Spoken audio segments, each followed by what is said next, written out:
I'm sure that the name Stephen McGowan rings a bell to many South Africans and indeed many people around the world. But in case you've forgotten, he is who he is. Let me put you in the picture. Stephen McGowan holds the unenviable record of being a militant group al-Qaeda's longest held prisoner. Yeah, the South African was kidnapped by al-Qaeda from the Mali tourist town of Timbuktu in 2011 and was held prisoner for 6 years. Well, he's since launched a book, just this week, in fact, titled 6 Years with Al-Qaeda, the Stephen McGowan Story. He joins us now via Zoom from Johannesburg. Stephen, thanks very much indeed for joining us. Welcome to the program. Thanks, Peter. Thanks for having me. All right. So has it taken 3 years to write the book, or it's only 3 years later you've been able to write the book? Yeah, no, it's actually taken about 5 months to write the book. Yeah. I've been working with the Daily Maverick and my ghostwriter down in Cape Town. But to be fair, you know, my first months out of the desert, I spent the majority of my time, you know, talking into my mobile phone, stories, telling myself stories and just saving them all down. So I literally had, I don't know, hours and hours and hours of recorded stories from myself saved on my phone. And it just didn't seem appropriate at the time, 3 years back, to actually start putting it into a book. I think I was still trying to I was definitely still trying to make sense of my situation. And I'm still trying to make sense of my situation, actually. But for the last 5 months, it all happened at the right time, starting just before COVID. All right. So tell us about, what do you tell us in the book? What do we learn? So, yeah, Peter. So really, it's a lot about my story. You know, really what I was doing up there in Mali, how the whole process took place.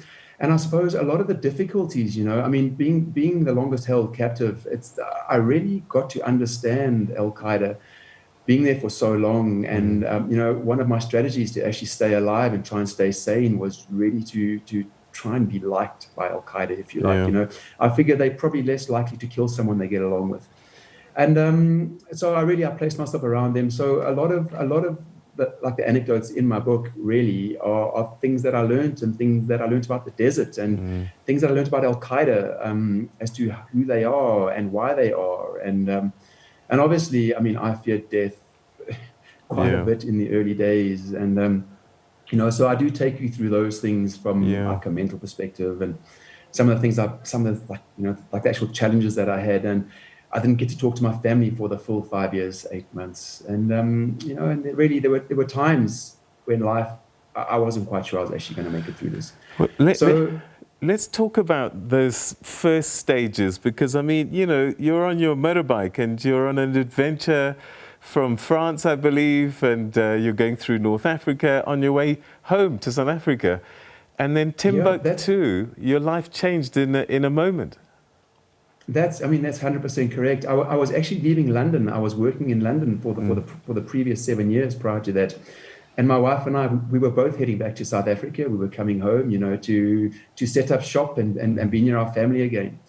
And I was traveling with some other travelers who you meet along route, and we literally arrived in Timbuktu. And we had a very brief experience in Timbuktu. We were there not even a day before this entire situation took place. And it's funny when things go wrong, they go wrong so quickly. And before I knew it, I was basically in the back of a Land Cruiser being taken out into the Sahara for the next, which felt like an entire lifetime, with guys with guns, AK-47s, and completely out of my depth, I suppose. But I suppose you were scared, and things were playing out like a movie, and then that fatal shot that killed one of your fellow travelers.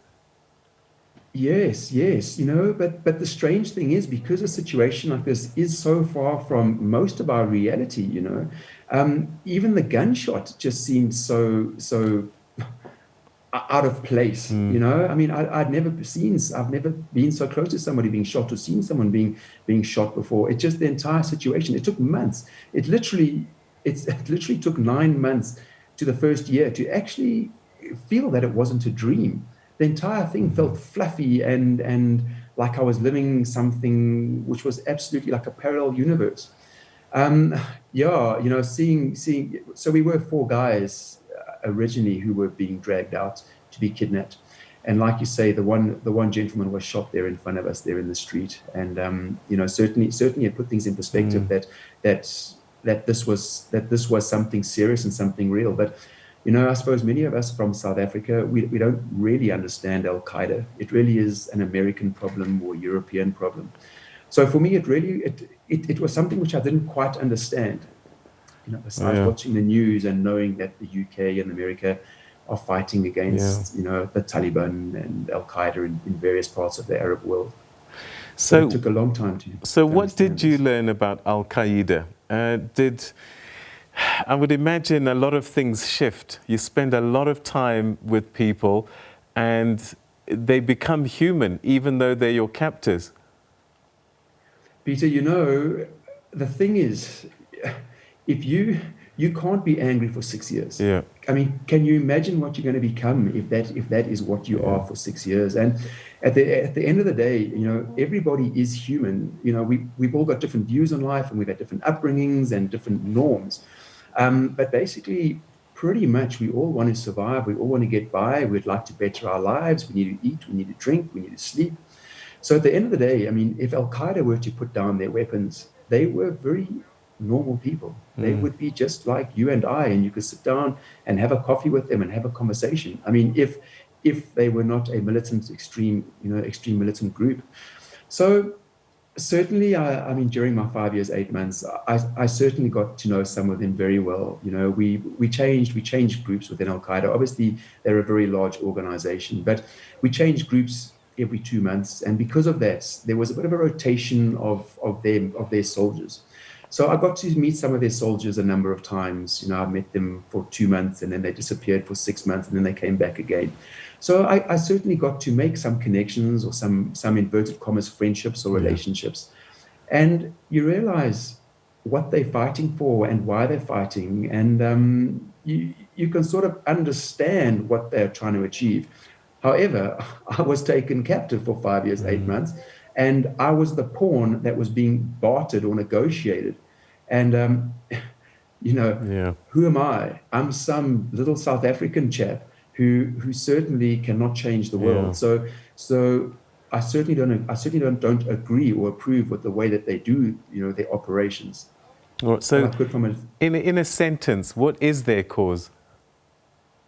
they want the world to be governed by Islamic Sharia. That's it. Okay, pretty much that's the.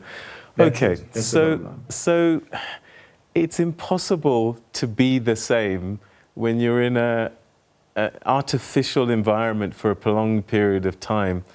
What happened to you inside, spiritually, mentally, during this experience? Well, I mean, what I can say spiritually is, prior to being caught, I was a Christian. I wasn't a particularly good Christian, but I was a Christian. And wow, when you're fearing death, when death is an absolute reality and it could be seconds away, I really started to lean on my religion. And I really, there was nobody else on my team, if you like. Myself and the other prisoners, strangely enough, we also did not get along, which was very peculiar. But I really started to lean on God. And I had nobody else to lean on, and I realized that if I was going to get through this, really, I had to have a strong faith. And it was quite peculiar because I could actually feel a presence near me while I was there. And I do believe that I really probably should have died. I should have been killed while I was there. But I came through, and I believe I came through a better person. So from a spiritual perspective, it probably made my faith stronger. From a mental perspective, well, I went to some incredibly dark places. Yeah. I probably had a million reasons why I should give up. And a very few reasons why I should not give up, because this was an indefinite prison sentence. Al Qaeda passed a comment to me the one day. They said, "Actually, you are very lucky that we have kidnapped you and you haven't gone to prison." And I thought that was the most peculiar comment. I mean, how on earth can you justify this? And they came back and they said, "Well, we've kidnapped you, so you have now got to know God. You've now got to know Allah." And I sat there and said, "But if I was in prison, for one, I would know why I was there. For two, Yeah. I'd have books in my language. I would know how long I would be there, and I'd get to talk to my family, my wife, which I didn't get to speak to for my 5 years, 8 months there in the desert. I was alone. I was Yeah. absolutely alone, and I really had to call on places inside my mind and inside my body, places that I didn't even know existed, to really try and pull myself together and make myself complete. So it was a very big learning experience. My time in the desert was an incredible learning experience. I suppose because we were not a team, I could not Mm. rely on anybody either. So I probably grew more as a person because of that than actually had we been a team. Yeah. So, yeah, really, it just taught me how incredible us humans actually are. We don't think we are strong, but in fact, we have what it takes. We just need to get our head right. We are mostly our own biggest problem, I believe.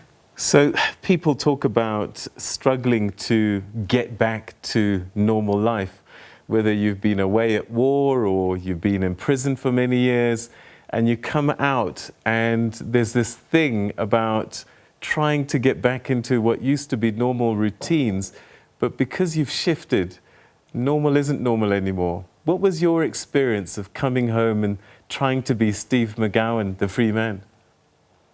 So yeah, so there's two things to this, I suppose. The one is, do you want to get back into normal life? Because I mean, what is normal life? And it appears that so many people don't have it right having a normal life. There's so many people who are battling and working too long hours and have basically lost themselves in this world because they are so out of balance. So what I learned in the desert was I actually didn't want to get back into as you called it, a normal life. I mean, I wanted to get back into my normal life.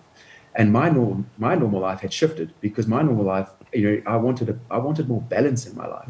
Certainly, I wanted to be able to connect with people. I wanted to be able to laugh and joke on a level that everybody else that everybody else understands. Because obviously, my sense of humor changed completely there in the desert. Hanging out with al-Qaeda and the fellow prisoners. But I realized on my return that's just as I did in the desert, it's difficult to be the outsider. You don't want to be the outsider, specifically. You want to be able to engage. You want to be able to have debate. You don't necessarily want to be able to. You don't necessarily want to go with what everybody says. You don't want to sort of just follow in their footsteps and be normal like that. You want to have your own normal, but you want to be able to interact and be able to debate and fit in, that you can be part of something. And that was probably my biggest thing on my return. I threw myself back into real life. I threw myself back into friends and family and exercise and work because a lot of my norm was not norm. My norm was running away from surveillance airplanes and hearing mirages flying around and obviously the fear that goes with that and having to hide and things like that. But I didn't want to fall back into normal life Yeah. where everybody sits in a pub and does this kind of stuff. For me, it wasn't the person that I wanted to be. So I found my new norm, and I'm doing a lot of exercise. I mean, with a great bunch of people, and life is amazing. And what I learned is that we must be true to ourselves, because we're all different, and we Yeah. mustn't be like other people. We must be who we are, and that really is my norm. And I suppose that's what a lot of people have forgotten, Yeah. because we're all trying to keep up with other people. So it Keep up with the sounds like trends. you gained a lot once you figured out the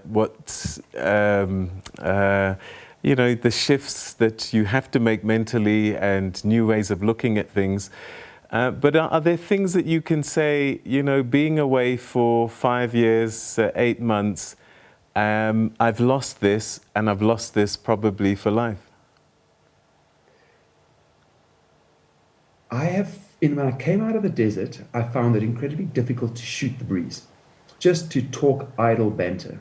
And that is something I'm still trying to get my head around, to really just let my guard down and just laugh and joke and be absolutely free. I suppose, when I came out the desert, obviously I felt pretty complicated compared to my peers, sorry, like compared to my peers. And I was beating myself up about it, like, come on, Steve, relax, be more human, relax. And I realized that I battle just for arbitrary conversation. I like conversation with a purpose, where there is something that's been debated or discussed. I enjoy places of peace. I don't like particularly big noises and particularly rushed environments. And those have changed. But, but I know living in Joburg, it is a rushed environment. So this is something I need to adapt to and adjust to. But I'm still finding my niche. But also one thing, which when I came out the desert, this man was an island. And it was something which no man's an island. Well, this man was an island. And even though I would listen to people and get their opinion and perspective on things, if somebody gave me advice, it would literally go in one ear and out the other ear because I had the solution, because I had to have the solution for the last, for the previous 5 years, 8 months. And I forced myself, like, you need to listen to advice and you need to, find the value in that advice. You cannot be an island. And that is something I've been working on, and which is fantastic because I have managed to reintegrate and connect with people, which is so imperative in life, actually. I mean, it's incredibly lonely to be an island. Yeah. You don't allow people in.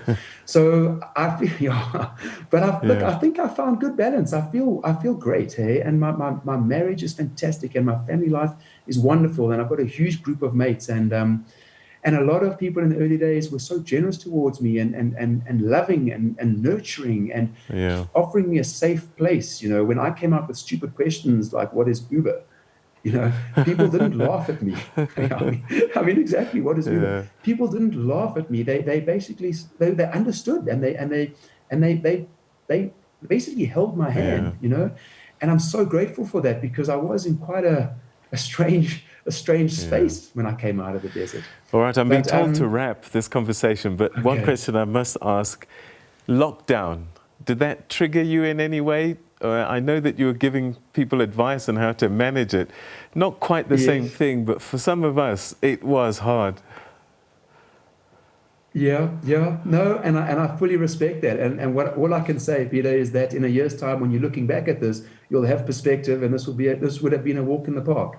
So life isn't everything in life about perspective. I mean, my first few months in the desert were absolutely awful. It took me ages to understand it. So COVID has been fine for my family, and I, and I fully appreciate and respect that everybody's handling it differently, and a lot of guys are going through tough times. But the good news is tough times do pass. All you got to do is keep a positive attitude and keep pushing on, because if you get to tomorrow, well, you're one day closer to getting out of this. So just hold on, keep smiling, and keep pushing on. Oh, Stephen, where can we get your book? So, Peter, yes, you can get it with the Daily Maverick. They are my guys, and the Daily Maverick on their website. Alternatively, you can get it at Exclusive Books and CNA, and that's across the country now, I believe, according to the Daily Maverick today. And there are a few other bookstores as well which are stocking it. But some of my friends have managed to find it in Exclusive Books and CNA this last few days. Stephen McGowan, it's been a pleasure talking to you. Can't wait to get my hands on the book and read it from cover to cover. Thanks so much indeed for your time. Peter, it's an absolute pleasure. Thanks for having me. Great.